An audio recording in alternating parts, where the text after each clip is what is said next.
Hi FlossTube, this is Laura from Stitching by the Shore. My channel is mostly about cross stitch.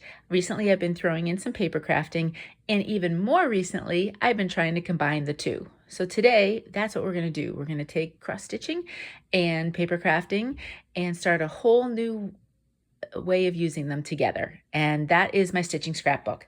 I know a lot of you have been asking about it and waiting for me to show some videos. Today we're going to start very basic. We're just going to start with supplies because we have to start somewhere. And so I know a lot of you are not even sure where to start, so I thought it would be fun to show you some of what I plan possibly on using. Now I want you to remember, I started paper crafting, I learned from a friend in 1992. So what you see that I have accumulated is from 30 years worth of paper crafting. You do not absolutely at all have to have all the stuff. You can start very small, very basic, decide what you like to do, decide what works for you, and then just get items that work for you rather than trying to just buy all the things. So we're going to talk about scrapbooks and different things we can use to put our stitching in. Adhesive, different ways I know of to adhere things. It's not the only set of ways. There are lots of other things you can do. This is just what I've done in the past. We'll talk maybe some scissors, and we'll talk just a little tiny bit about embellishments, because those can always come extra and afterwards. That's not the first thing you need. First, you need a book to put it in, and you need a way to adhere everything. So that's what we're going to start with. Now you can start with all different types of sizes. I'm going to show you small to big, and then one that I used for photos just to show you what I mean. So you can start super small. Let me move some of these other ones away. This is a 5.5 by 8.5 sketchbook. So if you had small pieces that you wanted to do, this I'm going to show you. These are all my, over the years, these are all my recipes for cards. So you can see I usually would stamp something, tell myself where I got it, any measurements, any inks. But what you could do with something like this, and most of the time, if it's this type of tightly compacted notebook, I would say my recommendation is, if you're going to use something like this, tape or glue maybe 3-4 pages together, and that will give you less bulk, because no matter what you do with any of these books, they're going to get bulky, and they're going to kind of bulk up a little bit thicker than what they are. They have to, because you're putting in things with dimension. But if you combine some of the pages together in something like this, then it will make it a little less bulky, and you'll be able to get through the book. So you can start small with just a simple little sketchbook, and you can use that for your super smalls that you might do. And depending on the size, you might be able to get multiple ones on each page. So that's the first thing. Then if you wanted to go, let's see here, a little bit bigger, and this is probably still about the same size, but it's a little fancier. A stitching friend of mine, Chris Yo, she had sent me this. She has a company, As the Yo Flies, and she makes different types of things, including journals. And so this is this beautiful journal that Chris had made. And what I wanted to show you with the journals, a lot of times what they have are things called signatures. So these are signatures. They're folded over papers that are folded in half, and then they're slid in and out of these elastics. So it's something that can be easily added or subtracted. If I wanted to add a third signature, I could do that to this if I wanted. There are a ton of YouTube tutorials on how to make these if you are super handy with the sewing machine and everything like that. If you're like me, there are wonderful, talented people like Chris that make them, and you can find a ton of them on Etsy and probably other places. That's the main place I would look at. And so it's great because you can add things, you can take things out. This happens to be one where you can keep track of your projects. I'm going to use this to keep track of my artist trading cards and put down all the information and probably who I sent it to and anything else that went with it. And then there's also a section here for notes. So this is a great way if you want something a little prettier, whether you make it yourself or you find somebody who can make something like this.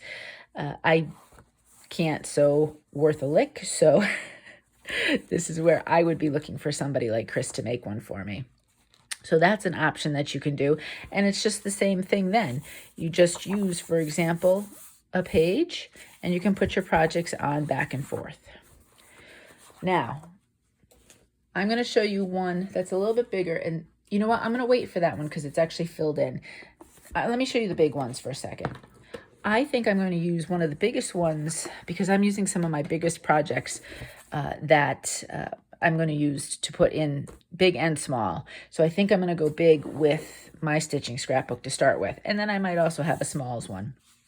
There are lots of, whether you look at craft stores or you look at places like Amazon or other online places that sell paper crafts, scrapbooking goods, and all of that. There's lots of different notebooks that you can use. A lot of times they're art journals. I'm trying to remember, I'm pretty sure this came from Amazon. And if you want me to find out exactly, I will. And what it is a journal.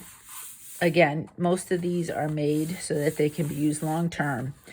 And you can see these are just all done in sewn in type of thing, that kind of binding. This book, I would probably combine pages because again, it would get really thick really fast. As you can see, it's a thick book to begin with. This one actually also happens to have a little envelope in front so you can stick things in it if you wanted to. But I would use something like this, and I'd probably take 4, a minimum of 4, and I would use tape. You can use tape or glue. Tape them together, and this now becomes a page. So when you're flipping it, and then your next one would be 4 deep. Another one you can get easily at a craft store are mixed media journals. So sometimes if you wanted to do anything like watercoloring, you can do that as well. And so these pages are like that. What's nice about this, you can either take some and tape them together, which you still could, or you can just rip some out and make it a little bit less bulky for pages. So that's an option. And then I think this is the one I'm going to start with. This is the biggest one. I want to say it's probably a 12 by 12. Now, the only thing that some people may not like on this one, you'll notice here on these first two, this one, the pages are almost white. This one, the pages are more cream. And finally, on this book, if I open up the big book here, these pages are craft. So if that's not something you like, pay attention to the description if you're buying it online, and it'll usually tell you. So here, because these are in a spiral bound, I would probably just take pages out rather than trying to glue them together. It's just easier rather than wasting my tape. And I don't necessarily care that these are craft size because I can put cardstock or papers or something on them however I want. So I can change this up if I want. If you definitely want to do some more artsy, that type of paper probably wouldn't hold up as well as this. This one is paper for wet and dry medium. So look for what you want to do if you're looking for that. Now, one that's a little bit smaller that I wanted to show you that I did with pictures. If you don't want to spend a lot of money at all, right now, back to school season, I can bet composition notebooks are on sale. And you can take a composition notebook. Now you can see here, this has got pictures in it, so you can see how thick it is. I did it mostly for a summer vacation, so there's half a book that's not filled up. I could have kept filling it up, and again, I would have kept gluing pages together. And it would be big, but it wouldn't be crazy big. I think it would have been fine. But I just kept it for one summer vacation that we did. All I did was, you can do so much with the cover or you can do nothing with the cover. I happened to just take a piece of pattern paper. I took some paper below, underneath on the back, and I just taped them on. And then, you know, I made it a slightly bigger than the cover and then just cut off the edges. And this is just small little ribbons taken in the exact center and just tied up at the top. Nothing fancy. So with this and the composition notebooks, yes, I absolutely glue pages together, tape them together so that there's multiple pages. I think I did 3 for this scrapbook, so that multiple pages will equal 1 page. And then I wanted to show you different things that you can do. For example, you can take black cardstock, use a white pen to do some decorative elements. I have 1 picture on here, and that's it. So you could take 1 piece of stitched item and have it and do whatever you wanted. A lot of these in this book, I did watercolor. So this is watercolored, and then I just taped it, adhered it right to the pages of the composition notebook. You will get something like this in the middle where you see it. I don't care. That doesn't bother me. You could always put some tape on there, decorative tape or pattern paper or something if you absolutely didn't want to see it. Sometimes I wrote right on the actual page itself. Here you'll see I used washi tape. I've used stamps. This is watercolored, and then I used a stamp and stamped on it. Remember, I always talk about our trips to Maine. This is a trip to Maine. Again, I took 1 picture, and this is like where the craft came in. And I used craft cardstock, used some pattern paper, and boom, it's done. So you could do the same thing.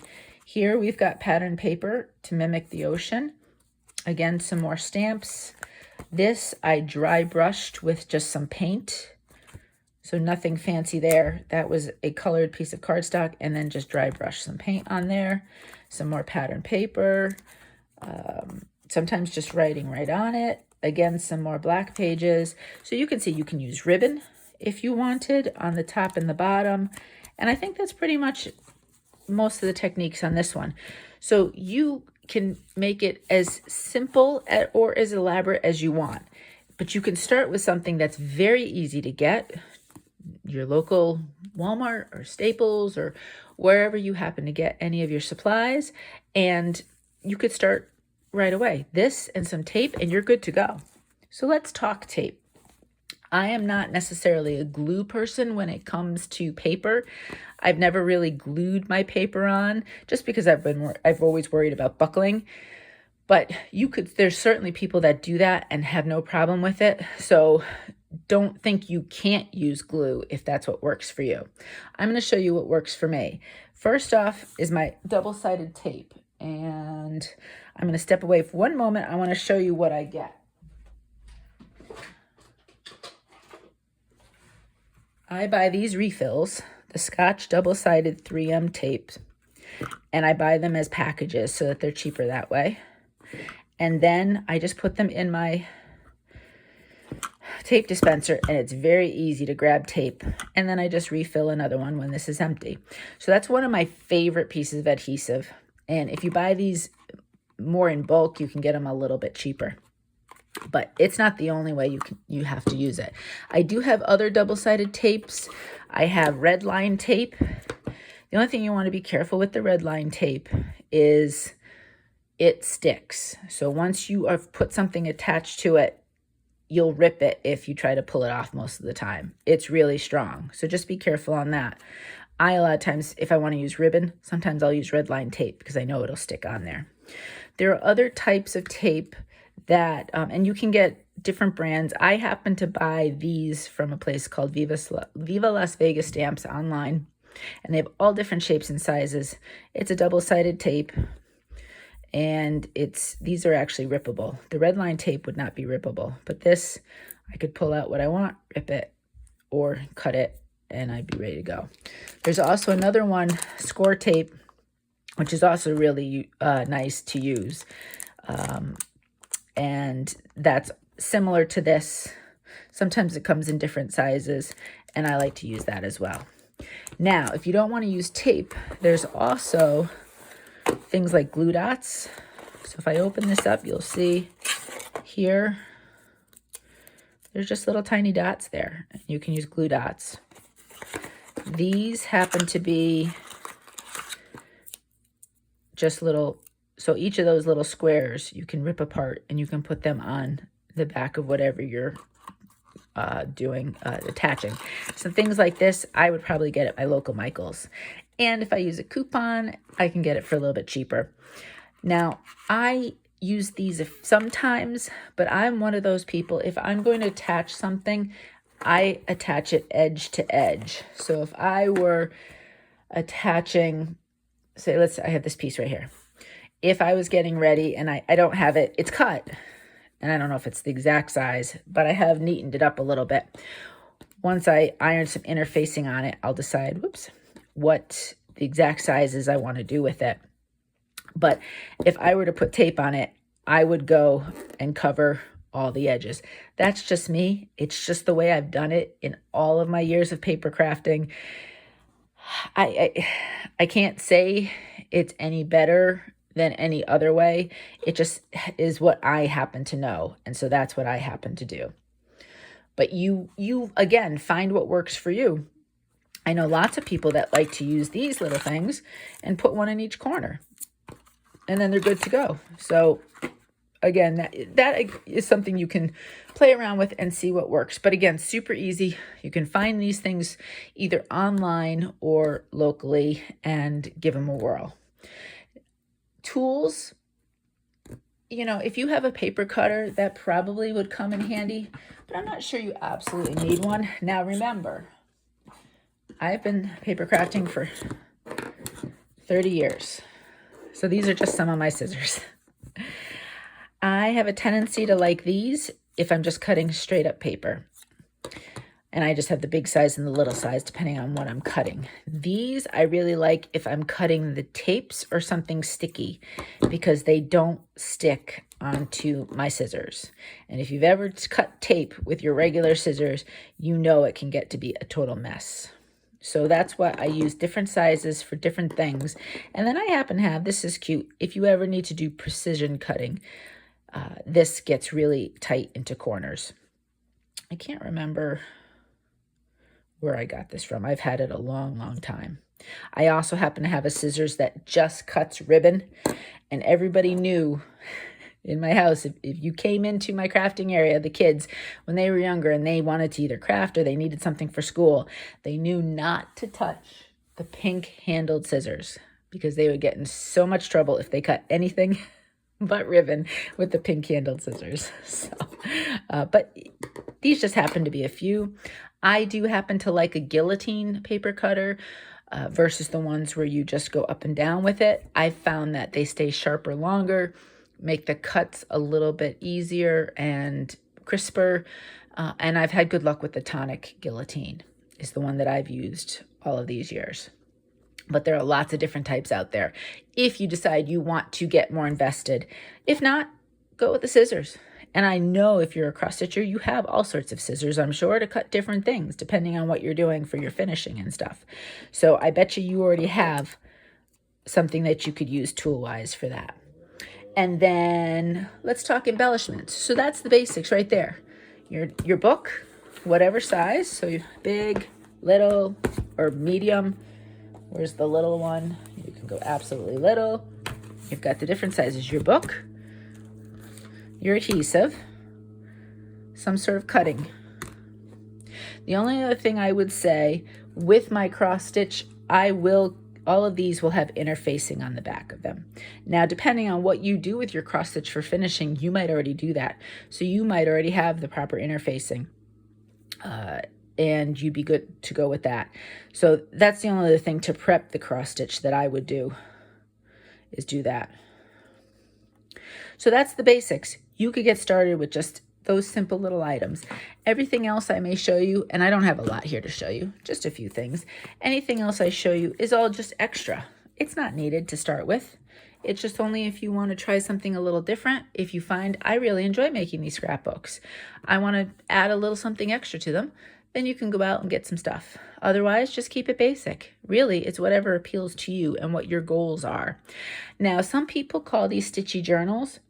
I've not called them a stitching journal because I keep track of everything I stitch, what I do on each day for the different projects. I might write notes if I had a problem or if this is a start or a finish and all the info.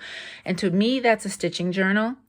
So when I wanted to start doing this and finding ways to keep my stitching in a book, it went back to my scrapbook days when I used to scrapbook quite a bit when the kids were little. One day I'll have to pull out one of the fancy scrapbooks. And to me, it's a scrapbook because I'm keeping all these memories of these stitches. That just another way for me to keep them. So that's the term, but some people will call them stitching journals, and that's just another way you can look it up and see what other people do with their materials too. So you've got the basics, you like it, you enjoy doing it, and you want to make it maybe a little fancier. There are a few different things you can get. A simple one would be paper. You can go to the craft stores, and they have lots of different papers that are, you can buy them singly, you can buy them in paper packages, you can buy them big sizes, small sizes for the packages.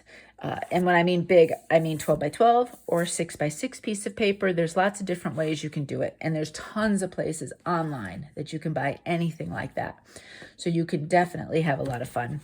I pulled out just a small pile, for example, to show you. These are my pinks. I have them organized first by, if they're just a design, and you'll notice I like dots. Dots and stripes are a big thing that I really like to do, or something like this, which has texture, but is a background paper.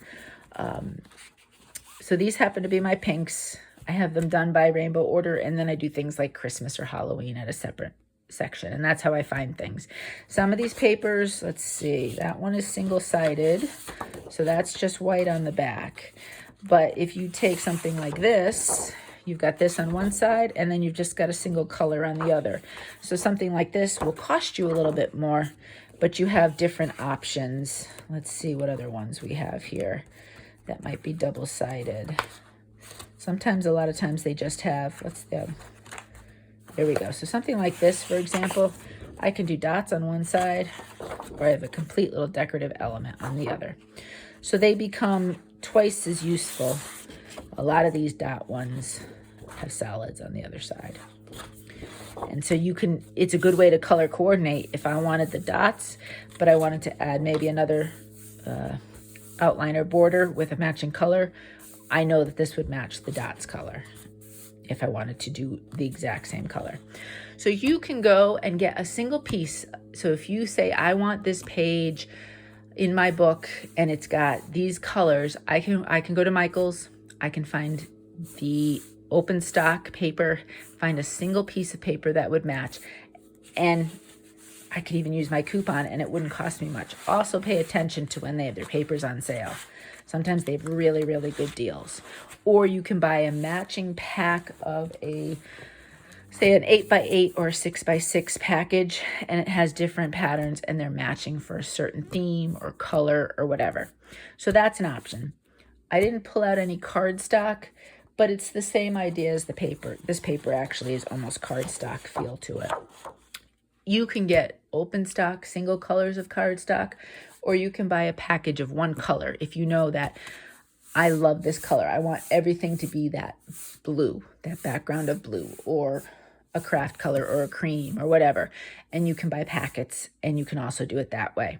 But you can also start off with just a single piece. Again, you do not have to buy a lot of stuff in order to get this started, and decide if you like it, if it works for you. If it's something that you just don't enjoy, you haven't spent a lot. So there's paper. You can use ribbon, and you can, I bet you a lot of stitchers, if you are ones that make bows, or you finish off your different cross stitch pieces in different ways, whether it's a flat fold or an ornament or whatever, you most likely have ribbon. You can just glue down the ribbon flat on your pages and have a nice little element there. So you're already using something you already own. Another fun thing I pulled out one of these sets. These are washi tapes. So washi tapes you can buy as sets, you can buy them singly, you can get packages on Etsy and lots of different other places. And they're just simple little tapes. You can rip them by hand if you wanted a neater. Sometimes, depending, I am no good at starting them, so I always wreck the beginning of it. And then once I get it going, it's fine. But, oops, as you can see, they're easily ripped. And then you can just use that. You can use it as a straight element, just as a decorative thing. Maybe if you were, say I had my cross stitch on here and I wanted to just put a little element to the side, maybe around the piece, however I wanted to do it. It's super easy. And then you're good to go. So there are, I can't even tell you how many designs, sizes, so you can get really thin ones, thick ones, whether you want more holiday, a certain color. I even have, let's see, where is it? This one is a little bit more, let's take this bigger one out. That one's more sparkly. So I've got that. Put down this tape. So I can do something like that. This one, for example, I haven't taken it apart yet. I must have gotten it as a 3-pack. Looks like it's from Stampin' Up, actually. So you can get ones in different packs. These are color coordinated colors, if a certain color scheme, different sizes, so you can play along with that. So there's lots of different types of tapes and things like that. You can easily just add just a little something, and that might be enough. You can write on your pages. You notice that with my scrapbook. I can journal, and I can journal about the piece if it means something to me, or I wrote right on the page here rather than making a block. I most likely, if I'm going to journal about a piece, I'm taking a chance writing right on the piece. So I might also, let's see if I can find one. This was just a fun summer journal, so I don't know if I'll have it. I'll pretend this was a cardstock piece, and I would take a piece like that and write on it. So if I messed up anywhere, I could just rewrite it and then glue it back on. Yeah, see, these are all done right on the page. I can tell you, though, what I did for something like this is I did not glue the pages down, the pictures down. I did them. I stamped first to make sure that would come out okay, and then I added my pictures. Here you've got just a couple shapes, and I just put the information there. So you can do lots of different things in order to journal or write, and that can be an important component. For example, some pieces I've stitched. Let's see if I have any here to show you. So this, for example, are items that I think are going to go in my stitching scrapbook. Like this one was stitched. This was a freebie during 2020 when a lot of designers were offering items when we were all home. And so I stitched that during then. So I'd probably reference that. I can put down the designer. I can put down any info. This one, for example, these happen to be ones from Vintage Needle Arts that reference Buttonwood Farm in Connecticut. I really want to go. It's a sunflower farm, and they grow sunflowers. If I get there, I would take some pictures, and then on the scrapbook page, when I scrapbook these, I would also add the pictures. And that right there would be a story that I could tell. Here's another one that I did during the 2020 Be Well and Stitch. Let's see. What other ones have stories? These two. These two were an experiment in color. And so I definitely want to talk about how I stitched them both at the exact same time, just in two different colorways, two different fabric colorways. All the flosses are the same. And I'm going to want to talk about and journal about my experiment there and how fun that was. Let's see here. Let's see if I can find, there was one other one that had a story behind it. I can't find, oh, this one. This was stitched, this is 14 count Ada, so this was a long time ago. I stitched this one probably, I had it almost stitched completely in early 2000s, and then cross stitch went away for a long time for me, almost 20 years. And in 2019, when I came back, I found this piece. I finished the little bit of stitching and backstitch that needed to be done. And so this is a piece, one of the very first finishes I had in 2019 when I came back. But this piece is over 20 years old at this point of when I started and finished. And so I think that'll be something fun to write about. What I might do, this one again will be interfacing on it, and I'll have nice, I'll probably cut the borders a little bit straighter.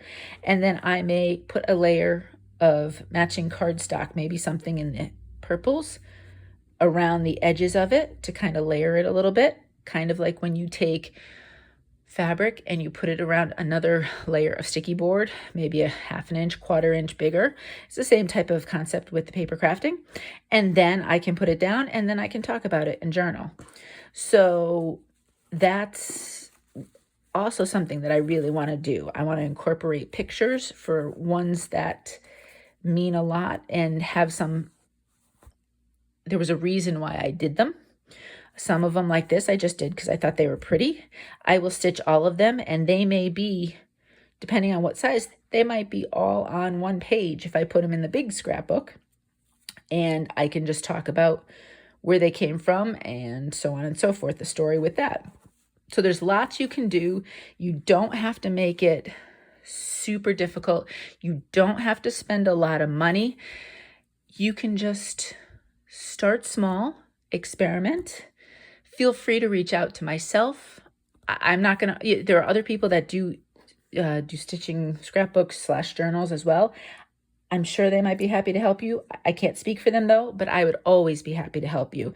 I love, love, love talking about stitching and paper crafting and scrapbooking, and I would be happy to help you find something you're looking for or give you advice on something if you had any questions. So that's our first jump into the stitching scrapbook. And I'm hoping in September I can get out my supplies and really start to add some pieces to the books. Obviously, if I want to do this one as a set of 12, I need to stitch them all before I can do that. So that one would wait. But something like this, I already know why I stitched it, the reasoning behind it, and I can put it, I might be able to put those, I stitched that one, and where's the Lizzie Kate one? I think it was Lizzie Kate. The other one, I put them all back in a pile differently. They can all go on one page, and then I can talk about the whole Be Well and Stitch movement that, I don't know where it is, that went on during 2020, and the incredible thing that designers did to help those of us who were staying home and wanted a little bit of something to do when we were all at home. So I could certainly start with something like that, or any other items that I know I want to put in the scrapbook. I have a pile of ones that I want to finish to put on my shelves in the craft room. When the shelves go up, I have a pile that I know are going in the scrapbook, and then I have a I don't know what I'm doing with pile. So that will change, and some things that may not have shown up before may end up in the scrapbook after all, once I figure out and decide what I'm doing. But that's about it. That's where we're going. That's my plan. Hopefully that once both kids are back in college and the house becomes quieter again, then I will have a chance to get out all of my scrapbook stuff and pull out all of my stitching and combine the two and have some fun with it. So feel free to ask any questions. I will do my best to answer them at any time along the journey. If you have questions, feel free to ask, and I will do my very best to answer what your question is and to help you out and figure it out. And yeah, let's give this a try. Anyway, that's about it. I hope you enjoyed this quick journey into the supplies for the scrapbook and where to get started and how that's going to look. And next time that we do a scrap with me, we'll actually get going with it. All right, until next time, happy stitching, happy crafting, happy scrapping. Bye-bye.